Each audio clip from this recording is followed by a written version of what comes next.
Hello. तो आज हम लोग सीखने वाले हैं सेक्स डिटर्मिनेशन अर्थात लिंग का निर्धारण। मनुष्यों में किस प्रकार से लिंग का निर्धारण होता है उसके बारे में आज हम लोग जानेंगे। तो या यूं कहें कि मनुष्य में होने वाली संतानें किस प्रकार से लड़का होती हैं या लड़की होती हैं, उनके बारे में आज हम लोग पूरा यहाँ पर सीखने वाले हैं अपने टॉपिक में। तो शुरू करते हैं अपना टॉपिक। तो जैसा कि हम लोग जानते हैं कि मनुष्य एक विशेष प्रकार का प्राणी है और उसमें क्या ऐसे गुण होते हैं जिससे कि उसकी संतानें अलग अलग मेल और फीमेल उत्पन्न होती हैं। तो यहाँ पर देखेंगे ये सबसे मेन हमारा जो टॉपिक है डिटर्मिनेशन का, निर्धारण का, तो किस पर आधारित होता है। तो जैसा कि हम लोग पहले इसको पढ़ते हैं, इसके बाद में अपने टॉपिक पर देखेंगे। तो we have discussed the idea that the two sexes participating in sexual reproduction must be somewhat different from each other for a number of reasons। तो विशेष प्रकार के बहुत ऐसे करेक्टर्स होते हैं, लक्षण होते हैं जिसकी वजह से दोनों बॉडी एक दूसरे से भिन्न होती हैं। जैसा कि टू सेक्सेस पार्टिसिपेटिंग होता है, हमारे लोग जानते हैं कि ह्यूमन बींग्स में मेल और फीमेल अलग अलग दो बॉडियां पाई जाती हैं और यह सेक्सुअल रिप्रोडक्शन करती हैं, यानी कि लैंगिक जनन करती है, जिसकी वजह से बहुत सारे परिवर्तन हमें देखने को मिलते हैं। How is the sex of new born individual determined, और ये हम कह सकते हैं कि जो हमारा नया जन्मा चाइल्ड है वह किस प्रकार से डिटरमाइंड निर्धारित किया जाएगा, कि इसका सेक्स कैसे निर्धारित किया जाएगा, यह विषय हम यहाँ पर जानने के लिए पढ़ते हैं इसको। तो different species use very different strategies for this. विशेष प्रकार के अलग अलग डिफरेंट कैटेगरीज के जो स्पीसीज होते हैं, भिन्न भिन्न प्रकार के जो जातियां हैं, जीव हैं, वह डिफरेंट स्ट्रेटजीज को अपनाते हैं जिससे कि उनमें मेल और फीमेल किसी के एनवायरनमेंट के आधार पर जो होता है, and thus in some animals like a few reptile. जैसा कि हम बात करें कि हमारे इस धरती पर पाए जाने वाले एनिमल्स लाइक फ्यू रेप्टाइल्स जो रेंग करके चलते हैं, जैसे कि सांप हो गया और क्रोकोडाइल हो गया एंड टर्टाइल हो गया। तो the temperature at which fertilized eggs are kept determines whether the animals developing in the eggs will be male or female। तो इन रेप्टाइल्स में टेम्परेचर के आधार पर किस प्रकार से एग को वहां पर रखा गया और फर्टिलाइज किया गया, इसके आधार पर यह तय होता है कि होने वाली संतानें डेवलपिंग करने के बाद मेल और फीमेल होंगी। तो उनमें टेम्परेचर का एक इशू रहता है जिसके आधार पर वह मेल और फीमेल हो जाते हैं। इन अदर एनिमल, और दूसरे जो प्राणी हैं, एनिमल्स हैं, सच एज स्नेल, जैसा कि हम स्नेल की बात करें तो इंडिविजुअल्स कैन चेंज सेक्स। तो उसके जो बॉडी है वो अपने आप में सेक्स को चेंज कर लेते हैं, and indicating that sex is not genetically. और इन जीवों से यह पता चलता है कि जो सेक्स है, लिंग है, वह जेनेटिकली नहीं होता है, डिटरमाइंड नहीं होता, निर्धारित नहीं होता है। लेकिन हाउएवर इन ह्यूमन बींग्स, अगर हम मनुष्य की बात करें तो वहां पर क्या होता है उसके बारे में, the sex of the individual is largely genetically determined. तो मनुष्य में जो सेक्स डिटर्मिनेशन होता है, जिनका निर्धारण होता है, वो तो जेनेटिकली होता है, डिटरमाइंड होता है। तो अन्य जीवों के कंपैरिजन में मनुष्य में विशेष प्रकार की जो सेक्स डिटर्मिनेशन पाई जाती है वो जेनेटिकली होती है। इन अदर वर्ड्स, दूसरे शब्दों में ये कह सकते हैं, ये जान सकते हैं कि the genes inherited from our parents. तो हम लोग जानते हैं कि हमारे माँ बाप से, पेरेंट्स से मिलने वाले, पेरेंट्स से मिलने वाले जो जीन है वो किसके आधार पर आते हैं, क्रोमोसोम के आधार पर। तो क्रोमोसोम जो होते हैं वो हमें अपने माता पिता से प्राप्त होते हैं और उन क्रोमोसोम्स में ही डीएनए पाया जाता है और यही डीएनए हमारा जेनेटिक मटेरियल कहलाता है। तो ये जेनेटिक मटेरियल होता है जिसकी वजह से हम लोगों में लक्षण आगे पीढ़ी तक पहुंचते रहते हैं, इसी को आनुवंशिक बोलते हैं। तो आनुवंशिक पदार्थ होता है डीएनए, और डीएनए में ही जीन पाए जाते हैं। तो इससे है कह सकते हैं कि जो पेरेंट्स से मिलने वाले क्रोमोसोम है, यानी कि सेल डिवीजन के आधार पर जब न्यूक्लियस बढ़ता है तो उसका क्रोमोसोम और सारा का सारा मटेरियल बढ़ जाता है, जो आगे एक सेल डिवीजन के आधार पर एक नई सेल बनती है, जो उसमें डीएनए होता है, उसी के आधार पर उसमें जीन पाए जाते हैं जो आगे पहुंचते हैं, जिससे कि एक नया इंडिविजुअल बनता है। तो हमारे पेरेंट्स के द्वारा यह डिसाइड होता है कि whether we will be boys और गर्ल्स।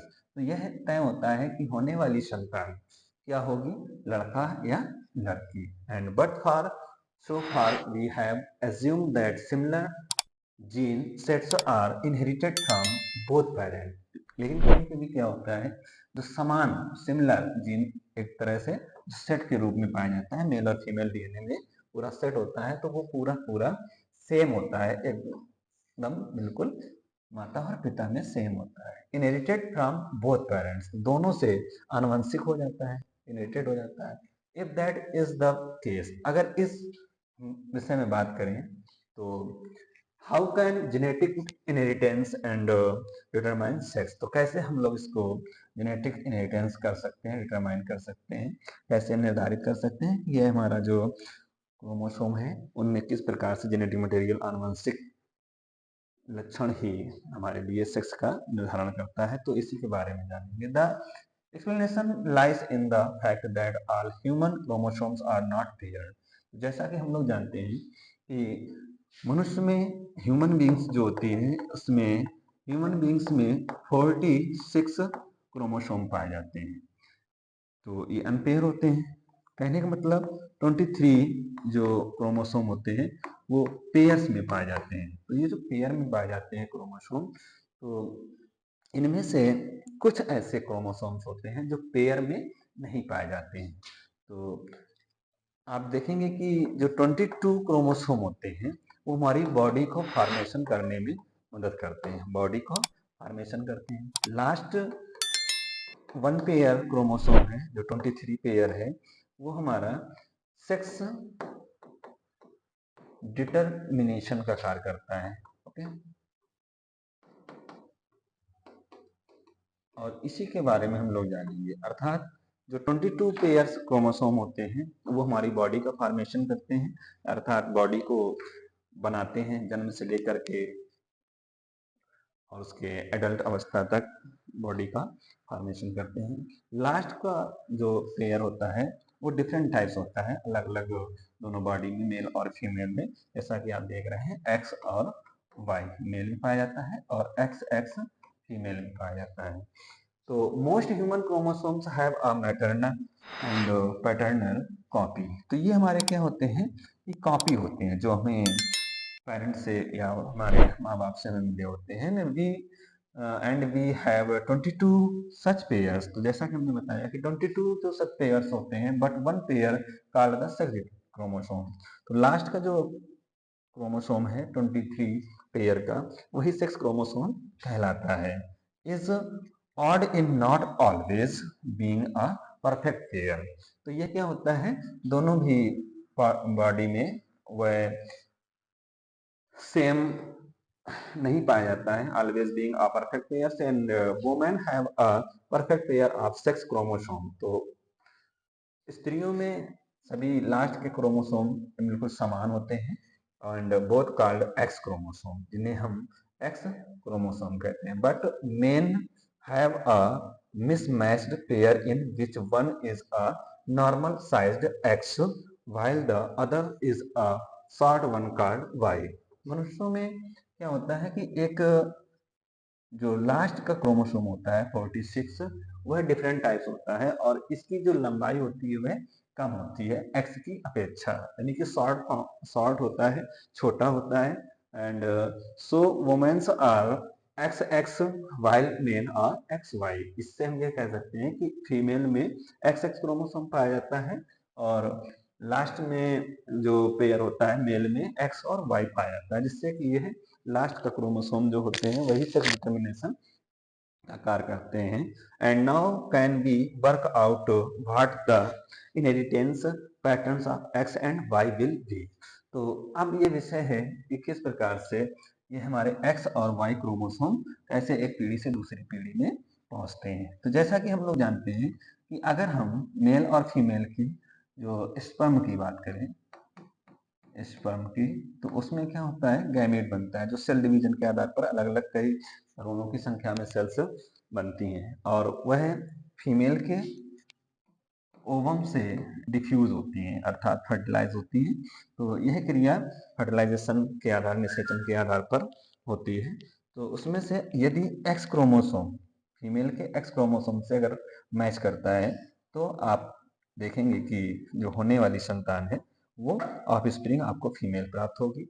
और वहीं अगर हम वाई क्रोमोसोम को एक्स फीमेल के क्रोमोसोम से डिफ्यूज कराते हैं या होता है तो पाएंगे कि एक्स और वाई क्रोमोसोम मैच करके जाइगोट बनाएगा, फर्टिलाइजेशन करेगा, जिसकी वजह से होने वाली संतान ऑफ स्प्रिंग आपकी मेल होगी। तो ऐसा फिगर आप देख रहे हैं जैसा कि half the children will be boys and half will be girls. इससे ये कह सकते हैं कि 50% जो